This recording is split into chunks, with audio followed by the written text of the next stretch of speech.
ఇక డీటెయిల్స్ లోకి వెళ్తే మత్స్యకారుల సంక్షేమం భద్రతతో పాటు వారి ఆర్థికాభివృద్ధి ప్రభుత్వ లక్ష్యమని కాకినాడ సిటీ ఎమ్మెల్యే వనమాడి కొండబాబు స్పష్టం చేశారు.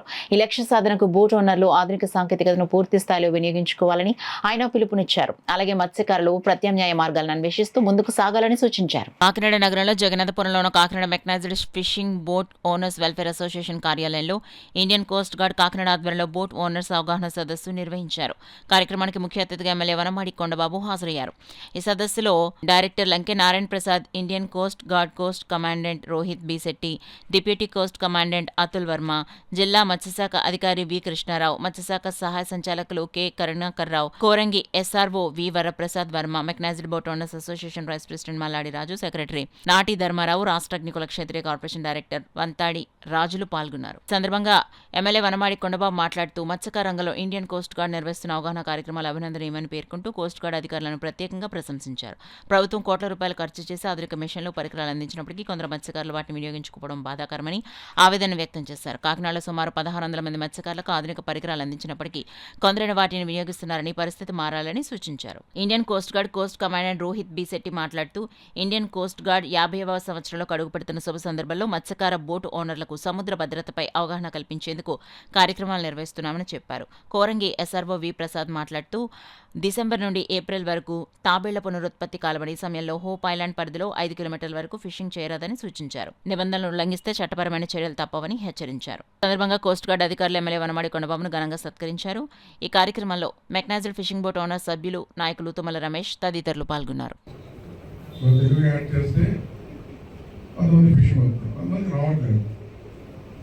అందుకే నాడు ప్రభుత్వం మనకి గతంలో డాగ్ మిషన్ వచ్చింది, డాక్టర్ తర్వాత మళ్ళీ ట్రాన్స్ఫర్ చేశారు.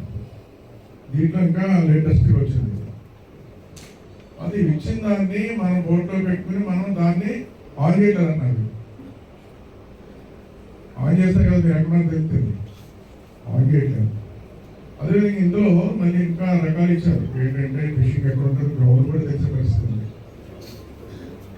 ఇవన్నీ కూడా మనం కంపల్సరీ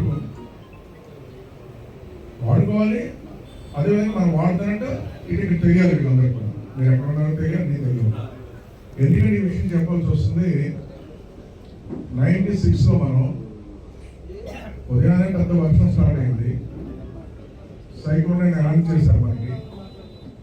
సరే కొన్ని బోట్లు వచ్చేసింది, కొన్ని బోట్లు రాలేదు. చూడండి, ఉదయం వర్షం, సాయంత్రానికి ఎలాగా తుఫాన్గా మారిపోయింది. తుఫాన్గా మారిపోతే ఆ రోజున ఆ తుఫాన్లో మన జిల్లాలో 1400 మంది చనిపోయారండి. 14 మంది చనిపోయారు. డీడీ గారు కూడా ఉన్నారు, అందరికీ తెలుసు. ఊహించడం జరిగింది. అది మనం ఏమనుకున్నా మామూలు వర్షం కాదు, బోర్డు కూడా మామూలు కట్టుకున్నారు. ఇక్కడ ఆ బోర్డు కూడా ఇక్కడికి వచ్చినాయి, పనికి వచ్చినాయి, బయటకు వచ్చినాయి.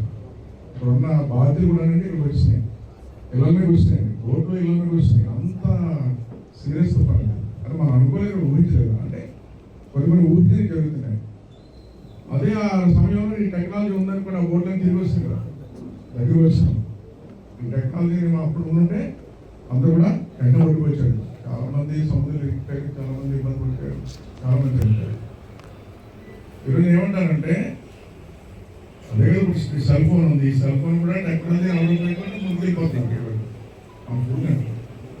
ఫోన్లో అన్ని విషయాలు, ఫోన్ రాను అంటే అది ఏం తెలియట్లేదు.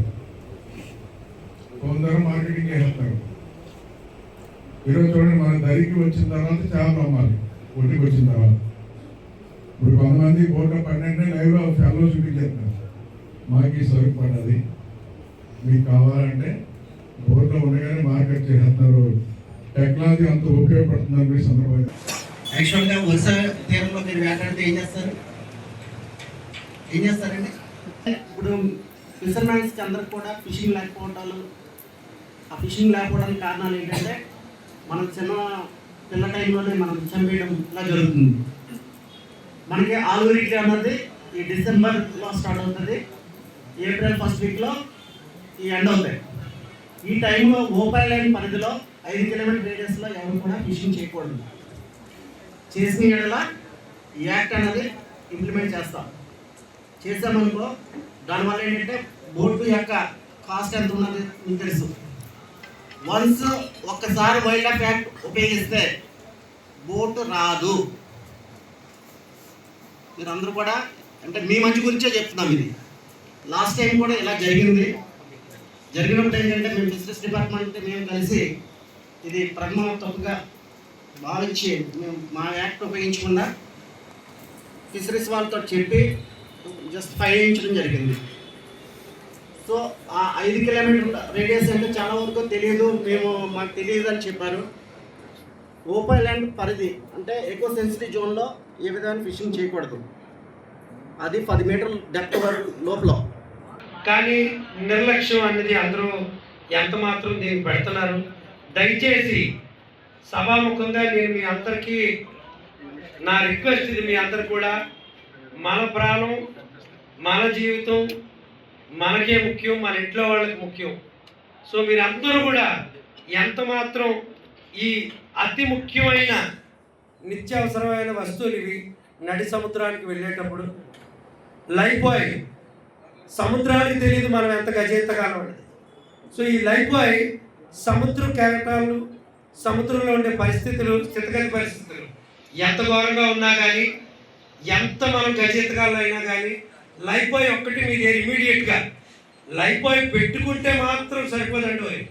అది ఎప్పటికప్పుడు మీరు ప్రతి నెల 2-3 నెలలకు ఒకసారి దాంట్లో ఏమైనా క్రాక్స్ వచ్చాయా, అది ఇంటాక్ట్గా ఉందా లేదా, దాని బాయన్సీ మెయింటైన్ అయ్యి అది సముద్ర నీటిపైన. దీంట్లో ఏంటంటే మన చెరువునే మన సముద్రాన్ని చెరువుగా వాడుకోవాల్సిన పరిస్థితి వస్తుంది. దీనికి ఏంటంటే పండుగప్ప అలాగే మనకి ప్యాంకునో ఈ రెండు కూడా స్టాండర్డైజ్ సీడ్ కూడా రెడీ అవుతుంది. అంటే మనం చెరువు పెట్టేస్తే కాదు, సీడ్ కూడా కావాలి కదా. పండుగప్ప సీడ్ అనేది ఇప్పుడు ప్రతి చోట తయారవుతుంది. అలాగే ప్యాంకునో సీడ్ కూడా పార్లు అంటాం కదా, ఇది ఎల్లో పార్లు అంటాం కదా. ఈ రెండింటికి కూడా మంచి మార్కెట్ ఉంది. సీడ్ తయారు చేసే టెక్నాలజీ అన్నది మనకి స్టాండర్డైజ్ అయింది. అవసరమైతే మన సీడ్ మనమే బ్యాక్ యార్డ్ హ్యాచరీ పెట్టుకుని తయారు చేసే పరిస్థితులు ఉన్నాయి. కాబట్టి రాబోయే పరిస్థితుల్లో గవర్నమెంట్ స్కీమ్కి అనుగుణంగా మనం కొంచెం ట్యూన్ అవ్వాలి. ఎందుకంటే మీకు కొత్త బోట్లు ఎక్కడ అలౌ చేయట్లేదు. మీరు గమనించండి, మీకు స్కీమ్లో మీకు బోట్లు రీప్లేస్మెంట్ అంటున్నాం మేము. అంటే కాకినాడలో 4,000 బోట్లు ఉంటే 4,000 నుంచి లైసెన్సులు ఉండవు. మీరు అనాథరైజ్డ్గా తిప్పాలా, ఇంక వేరే విధంగా తిప్పాలి తప్ప కొత్త బోట్లకి ఛాన్స్ అనేది గవర్నమెంట్ ఇవ్వలేదు. పాత బోట్ ఉంటే దాని ప్లేస్లో కొత్తది పెట్టుకోవడానికి అవకాశం ఇస్తున్నారు. ఎందువల్ల ఇస్తున్నారంటే ఈ ఫ్లీట్ సైజు పెరిగితే మనకి ఈ సముద్రంలో మంచి సంపద కూడా ఎక్స్ప్లాయిటేషన్ పెరుగుతుంది. కాబట్టి ఆ ఎక్స్ప్లాయిటేషన్ అనేది సస్టైనబుల్గా ఉంచాలని ఉండే ప్రభుత్వ ఉద్దేశంతో మన ఎమ్మెల్యే గారు బోర్డుతో పాటు మనుషులు కూడా రచించారు.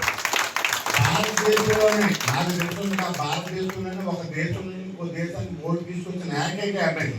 బోర్డులు తీసుకొస్తారండి, మనుషులు తీసుకొస్తారు కానీ బోర్డుని ఎవరు తీసుకురాలేదు. ఏకైక ఎమ్మెల్యే మన ఎమ్మెల్యే గారు. దీని ద్వారా మీకు మరొకసారి కృతజ్ఞతలు చెప్తాను. అదేవిధంగా రాబోయే రోజుల్లో కాకినాడ ముఖ చిత్రాన్ని మారుతారు. ఎందుకంటే బోటింగ్ రెండు బ్రిడ్జిల పైన బోటింగ్ ఒకటి సార్ ప్రారంభిస్తున్నారు. స్మార్ట్ సిటీలో భాగంగా మన ఏడియాప్స్ ఆయన కళ అదంతా మన బోర్డు అక్కడ కట్టుకుంటున్నాం. చాలా నీట్గా చేశారు సార్. ఈ విధంగా కూడా మీకు ధన్యవాదాలు. తర్వాత జేడీ గారు చెప్పినట్టు మనం వేరే రంగాల వైపు వెళ్ళాలి కంపల్సరీ. ఎందుకంటే రాబోయే రోజుల్లో సముద్రం చాలా దగ్గరగా పోయే అవకాశం ఉన్నది. కాబట్టి డైవర్డ్ ఆఫ్ ఫిషింగ్ కూడా మేము వెళ్తున్నాం సార్. మీరు అన్నారు, తమరన్నారు కూడా ప్రతిదీ కూడా ఈ పరిగణలో తీసుకుంటాం. సార్ అన్నారు అంటే మీరు కంపల్సరీ డాట్ ఆన్ చేసుకోవాలండి. అంటే ఆయన జాబ్ ఆఫర్స్ కానీ అధికారులు కానీ ఏది చెప్పినప్పుడు కూడా మన మంచి కోసం చెప్తారు. మనకున్న చిన్న ప్రాబ్లమ్స్ వాళ్ళకి చెప్తే వాళ్ళు రెక్టిఫై చేస్తారు.